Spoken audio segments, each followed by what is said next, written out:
ప్రస్తుతం Vengala Rao Nagar booth constituency దగ్గర అయితే మనం ఉన్నాం. ఒకసారి వీళ్ళతో మాట్లాడదాం. ఓటు వేసారా, ఏంటి, ఎలా ఉంది సౌకర్యాలు కూడా వీళ్ళతో మాట్లాడే ప్రయత్నం అయితే ఒకసారి చేద్దాం. సార్ చెప్పండి, ఓటేసారా? వేసామని. ఓకే, ఎలా ఉంది ఇక్కడ సౌకర్యాలన్నీ ఎలా ఉంది? పర్లేదు, బాగానే ఉంది, బాగానే చేసింది, బాగానే ఉంది. పోలింగ్ బాగా జరుగుతుంది. ఎవ్రీ ఇయర్ ఈ టైంకి జరిగేంత దీనికి ఈ టైము ట్రిబల్ జరిగింది. అంత ఫాస్ట్గా చాలా మంది వస్తున్నారు. పోలింగ్ పర్సెంటేజ్ పెరిగేటట్టు ఉంది సార్, చాలా పెరిగేటట్టు. ఎందుకంటారు అంటే పోయినసారి కంటే ఈసారి పోలింగ్ ఎంత ఎక్కువ అయ్యే అవకాశం అయితే ఉంటుంది అనుకోవచ్చు?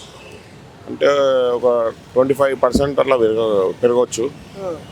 ఒక క్యాండిడేట్ను బట్టి ఒక యువకుని గురించి ఇదంతా అన్నట్టు ప్రపంచం లెక్క అనిపిస్తుంది. ఒక యువకుని, ఒక బీసీ వ్యక్తి గురించి అంతా తరలి వస్తున్నారు. బీసీలు, ఎస్సీ, ఎస్టీ, మైనార్టీలు అందరూ ఒక బీసీ వ్యక్తిని బలపరచడానికి తరలి వస్తున్న పబ్లిక్ ఇదంతా. అది అంటే ఇక్కడ ఓటర్స్కి ఏం చెప్తారు అంటే చాలా దాకా ఓట్లు వేయకుండా ఉన్న వాళ్ళకి ఏం చెప్తారు? ఓటు వేయాలి. మన ఓటే మన ఆయుధం. మనం ఓటు కంపల్సరీ వేయాలి. ఓటు వేయడాలని గవర్నమెంట్ చర్య తీసుకోవాలి. వాళ్ళ మీద చర్య తీసుకొని ఇట్లా రాషన్స్ అట్లాంటివి కొన్ని బంద్ చేయాలి. ఓటు అనేది కంపల్సరీ పోలేటట్టు గవర్నమెంట్ కొన్ని చర్యలు తీసుకోవాలని నేను కోరుకుంటున్నాను. అంటే ఇక్కడ చూసుకుంటే మంచి నాయకుడు కావాలి, డెవలప్మెంట్ చేసే నాయకుడు కావాలి, అంటే మన పిల్లల ఫ్యూచర్ మార్చే నాయకుడు కావాలని చాలామంది అనుకుంటారు. మీరు సరైన నాయకుడిని చూస్ చేసుకుని ఓటేసారా? సరైన నాయకుడిని చూస్ చేసి వేసుకున్నాము. కొంతమంది రౌడీలు, గుండాలు అది ఇది అని మాట్లాడుతున్నారు. వాళ్ళకి వదిలేస్తున్నాము. వాళ్ళు జుబ్లీస్లో తిరిగి చూస్తే తెలుస్తుంది ఎవరు రౌడీలు కాదో. 10 సంవత్సరాలు డబ్బులు దొండుకొని వాళ్ళ ఆస్తులు సంపాదించుకొని బయటి దేశాలలో వాళ్ళ బిజినెస్ నడిపించుకుంటూ ఇక్కడ వాళ్ళతో ఒక మా బీసీ వ్యక్తులతో మీరు సహాయపడిన వాళ్ళు మీరు మా బీసీ వ్యక్తులకే రౌడీలు అది అని అంటున్నారు. ఆయన చేసిన అభివృద్ధి మీరు చూస్తే, ఆయన చేసిన సోషల్ వర్క్ ఇట్లాంటివన్నీ చూస్తే ఒక మినిస్టర్ ఉండని, ఒక సీఎం ఉండని అధికార పార్టీలకు చెప్తున్నాము, గత పాలకులకు చెప్తున్నాము. ఆయన కాలు గోటి కింద పనికిరారు, అంతనం చేసినారు. అతను ఏం చేసినారు అని అడుగుతున్నారు. నేను సూటి చెప్పిన కేటీఆర్, మీరు రాండి, చూడండి నవీన్ యాదవ్ సత్తా ఏందో ప్రజలు చెప్తారు. ఇప్పుడు పోలింగ్ చూసే మీరు ఆయన నామినేషన్ చూసి కొంచెం మైండ్ బ్లాక్ అయిపోయి పిచ్చి పిచ్చి మాటలు మాట్లాడారు. ఇప్పుడు పోలింగ్ చూసి పిచ్చి పిచ్చి వేసామని చూస్తున్నారు. అవన్నీ నడవాయి. భారీ మెజార్టీతో నవీన్ యాదవ్ మినిమం 50,000 ఎబో మెజార్టీతో నవీన్ యాదవ్ గెలవబోతున్నారు. కాంగ్రెస్ పార్టీ గెలవబోతుంది 100%. ఆఫీస్ లీవ్ పెట్టుకొని వచ్చాము ఇక్కడ. నవీన్ యాదవ్ని గెలిపి ఆఫీస్ లీవ్ పెట్టుకొని వచ్చాము ఇక్కడ. మేము ఆఫీస్లో ప్రైవేట్ జాబ్ ప్రింటింగ్ ప్రెస్లో జాబ్ చేస్తామండి. మేము ఎలక్ట్రికల్గా మేము అలా జాబ్ ఈరోజు లీవ్ పెట్టుకొని మరి ఓటేయడానికి వచ్చాము. కంపల్సరీ ఓటు అందరూ మాలాగా అందరూ ఓటేయాలని కోరుకుంటాం. ఒకవేళ ఆఫీస్కి వెళ్ళినా కూడా సాయంత్రం పూట వచ్చి అందరు కలిసి 6 లోపల వచ్చి ఓటేయమని కోరుకుంటున్నాం అందని మేము కూడా. అంటే ఇక్కడ సౌకర్యాలు అంటే అంటే మనకి ఇప్పుడైతే సౌకర్యాలు అంతా బాగున్నాయి. బయట లోపలికి వెళ్ళేసి ఓటేసి వచ్చాను కదా, అక్కడ లోపల కూడా ఫెసిలిటీస్ కూడా బాగున్నాయి. మంచిగా లోపలికి వెళ్ళిన వాళ్ళకి అందరికి ఏం కావాలి, ఏమేమి ఉన్నాయి, ఏం లేవు అడుగుతున్నారు. ఓటు ఎట్లా వేయాలో కూడా చూపించి వాళ్ళే చెప్తున్నారు. మంచి నీట్గా అండర్స్టాండింగ్ ఉన్నారు. ఇప్పుడు అంటే లాస్ట్ 2 years ముందు ఉన్న పోలింగ్ కన్నా ఈసారి మంచి కొంచెం డెవలప్మెంట్ ఉంది, కొంచెం మంచిగా అనిపిస్తుంది. కొంచెం నీట్నెస్ ఉంది బాగా. లోపల పోలింగ్ బూత్ కూడా కొంచెం నీట్గా ఉంది ఈసారి. అంటే లాస్ట్లో మంచి నాయకుడిని ఎన్నుకున్నారా మీరు? మేము ఎన్నుకున్నామండి. మేము కరెక్ట్గా ఆలోచించే తీసుకున్నారా? మేము డెసిషన్ తీసుకున్నామండి. మా లోకల్లో ఎవరు కావాలో మేము డెసిషన్ తీసుకొని ఓటేసామండి. అంటే ఓటు మేము ఆలోచించకుండా అయితే వేయలేము. ఓటు హక్కు అనేది ఒక ఆయుధం మనకు. ఆ ఓటు హక్కు మేము కంపల్సరీ ఒక ఆయుధం లెక్క వాడుకున్నాం. రైట్, చూస్తున్నాం కదా, మా ఓటు హక్కుని ఒక ఆయుధంగా తీసుకొని మేము ఒక మంచి నాయకుడిని సెలెక్ట్ చేసుకొని కూడా ఓటు వేయడం జరిగింది.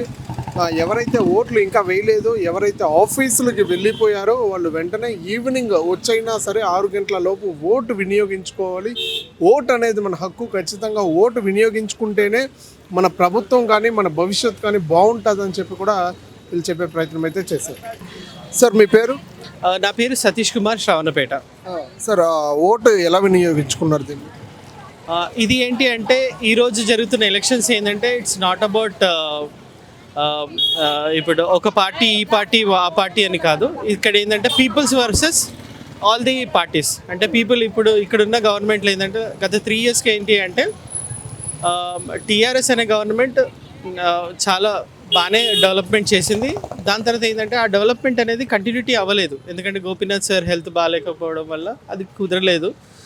దాని తర్వాత రీఎలక్షన్స్ వచ్చింది, ఆయన చనిపోవడం, రీఎలక్షన్స్ వచ్చింది. ఇప్పుడు జనాలు ఏంటంటే ఏం కోరుకుంటున్నారంటే ప్రజల సమస్యలు అర్థం చేసుకునే ఒక లీడర్కి ఓట్ వేయాలనుకుంటున్నారు. మాకు అందరికీ మ్యాక్సిమం జూబ్లీ హిల్స్ వాళ్ళకి ఎవరికి ప్రజలకి అందరికీ అన్ని వేళల్లో అందుబాటులో ఉన్న అతను నవీన్ యాదవ్. నాకు కాంగ్రెస్ పార్టీ అంటే పెద్దగా ఇష్టం లేదు, బట్ స్టిల్ నాకు నవీన్ అన్న అంటే నాకు చాలా ఇష్టము. ఇంకోటి ఏంటంటే ఆయన పని చేస్తాడు, ఏ విధంగా ప్రాబ్లం ఉన్నా కానీ సాల్వ్ చేస్తాడు. కాబట్టి నాకున్న నా ఫ్రెండ్ సర్కిల్ అందరికీ నేను కూడా దానికే ఓటేసేసాను. ఇంకొకటి ఏంటి అంటే ఇవాళ చూస్తుంటే ఏంటంటే పీపుల్స్ పార్టిసిపేషన్ అనేది తగ్గుతుంది. మీరు ఎవరికైనా ఓటేయండి, కానీ వచ్చి ఓటేయండి, 100% ఓటేయండి. అది నోటాకైనా సరే 100% ఓట్ వేయండి. ఓట్ వేస్తేనే మనకు తెలుస్తుంది అసలు రియల్గా పబ్లిక్ ఏమనుకుంటున్నారు, వాళ్ళ అవసరాలు ఏంటి, వాళ్ళని అవసరాలను ఎలా తీర్చాలి, అంతే కదా సార్.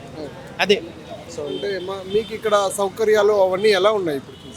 ఇప్పుడున్న సౌకర్యాలు జూబ్లీ హిల్స్ స్టాండర్డ్ ప్రకారంగా లేవు, ఒక విలేజ్ స్టాండర్డ్స్ ప్రకారంగా ఉన్నాయి. జూబ్లీ హిల్స్ స్టాండర్డ్ ప్రకారంగా లేవు. అందుకనే కదా మేము ఇప్పుడు దేనికి వెళ్తున్నాము, ఒక పర్టికులర్ పర్సన్ మనకి ఎప్పుడు అవైలబుల్ ఉన్న పర్సన్. ఒక చిన్న గలీలో ఏదైనా ప్రాబ్లం ఉందనుకోండి, for example I take BJP into example. ఆ లంకారెడ్డి అనే ఒక అతను ఉన్నాడు, ఆయన ఆ సందులో ఇప్పుడు కూడా తిరగలేదు. గలీలలో ప్రాబ్లం ఉంది అని చెప్పేసి వెళ్ళిపోవడమే తప్పించి దానికి సొల్యూషన్ ఏంటి? మాకు తెలుసు there is a problem in our lane, దానికి సొల్యూషన్ ఏంటి? దాని ప్రాబ్లమ్ని సాల్వ్ చేస్తేనే కదబ్బా సొల్యూషన్ వచ్చేది.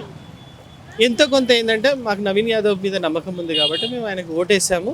ఆయన చేస్తున్నాడు. ప్రీవియస్గా ఆయన లీడర్షిప్లో లేకపోయినా కానీ ఎంతో కొంత ఆయన ఇన్ఫ్లుయెన్స్తో ఆ ప్రాబ్లమ్స్ని ఐడెంటిఫై చేయించి దానికి ఎంతో కొంత సొల్యూషన్స్ క్రియేట్ చేశాడు. అలాంటి వాటికి వస్తే అతని ఫ్యూచర్ బాగుంటుంది. అతను నమ్ముకున్నందుకు ఇక్కడున్న లోకల్ ప్రాబ్లమ్స్ అంటే ఎంప్లాయ్మెంట్ ప్రాబ్లమ్స్, దేశంలో ఉన్న ప్రాబ్లమ్స్ సాల్వ్ చేయలేకపోవచ్చు, బట్ ఇక్కడున్న లోకల్ ప్రాబ్లమ్స్ సాల్వ్ చేయడం అది ఇంపార్టెంట్, దట్ ఈస్ రిక్వైర్డ్. అందుకని but people's participation is important. Even నోటాకైనా వచ్చి ఓటేయండి, 100% ఓటేయండి. That's it. Thank you so much sir.